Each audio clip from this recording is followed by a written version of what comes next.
questioning. We'd like to keep going because we are going to have to go to the floor for votes. So if it's okay with you, we'll continue to go. The chair now recognizes the gentleman from Texas, Mr. Roy.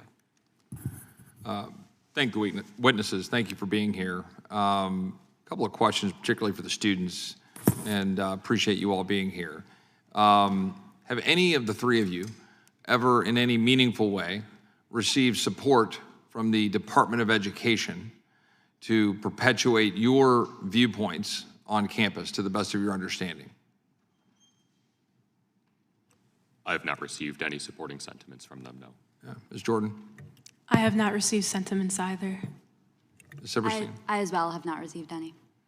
Yeah, I hear a lot from my colleagues on the other side of the aisle about how important it is to have these offices of diversity, equity, and inclusion. And I'm just wondering if any of the three of you, we have, we dance around these topics all the time in this thing, but we have a white male, we have a black female, we have a Jewish female. Have any of you felt, exalted or supported or helped by these offices of diversity, equity, and inclusion so that you feel comfortable on campuses? Never.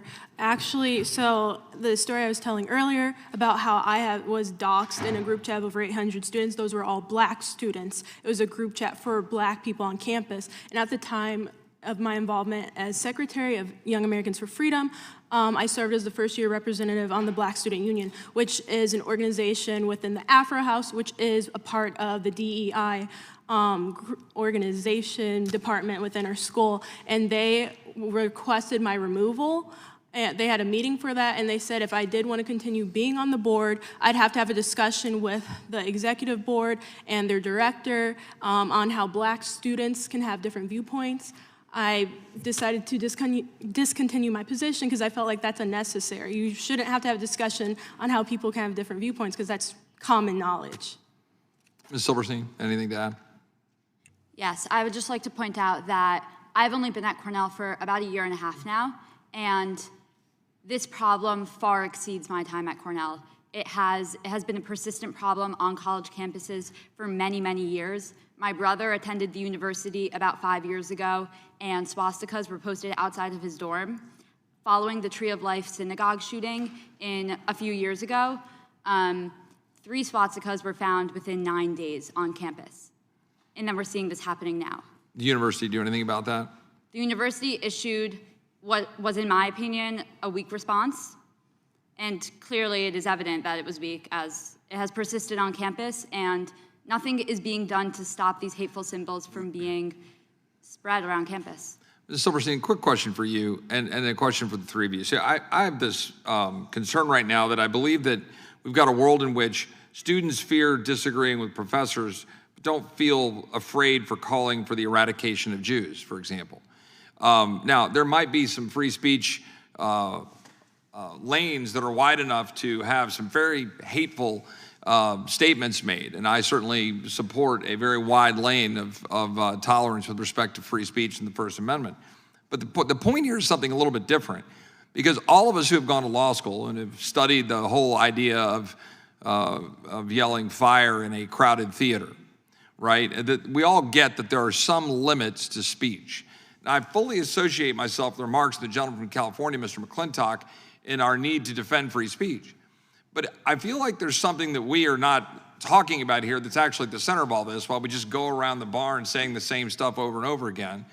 And that is that in a world in the 21st century with TikTok and with a whole lot of, say, political actors and technological actors at play driving rhetoric and speech and driving what people see as news and information, that we've got elements that are arising to something akin to yelling fire in a crowded theater.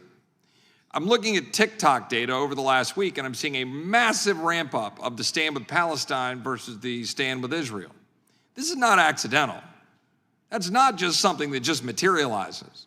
My point is when there's purposeful action designed directly to foment actual response and hate and targeting of individuals, you have now stepped into the very action that the gentleman from California, Mr. McClintock, was talking about. So my question for you as students, to the extent that you think that these devices are harmful or helpful for society generally, and I've got my views on that, With respect to TikTok and the use of technology, can you expand on, each of the three of you, the extent to which this, TikTok, and others have been used to dox you, target you, and undermine your ability to engage in free speech and free thinking as conservative or as free-thinking Americans? I'll start with you, Ms. Silberstein, and go down the line. So from my experience over the past few weeks, the rise in anti-Semitism that we've seen, yes, it has been around in person, at rallies, at protests, on campuses, but a large part of the issue stems from many of the comments made on social media. People think that they can hide behind some perceived veil of anonymity and post whatever comments, however hurtful, however targeted, however menacing they may be. People think that they can post them about Jews with impunity and not receive any ramifications for their actions. So I think that social media in general has been fueling the fire. And as we've seen with the Cornell student who was recently arrested, that veil of anonymity was pierced, and your words have consequences. And I think that all students should really take that to heart, that what you write online can be traced back to you, and people take it to heart. Ms. Jordan?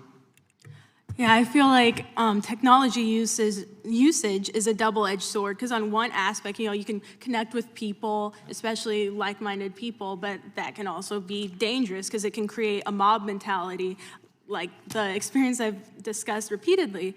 And also, I feel like with social media channels, especially TikTok, they can just create targeted things. Once you like something, then it shows you similar content. So like if someone just happens to like a pro-Palestine graphic, then they're absorbed more and more. And then, once people start sharing stuff on their stories, that's a huge thing. Like if you're the only one who shares an Israel one, then people start like DMing you and attacking you.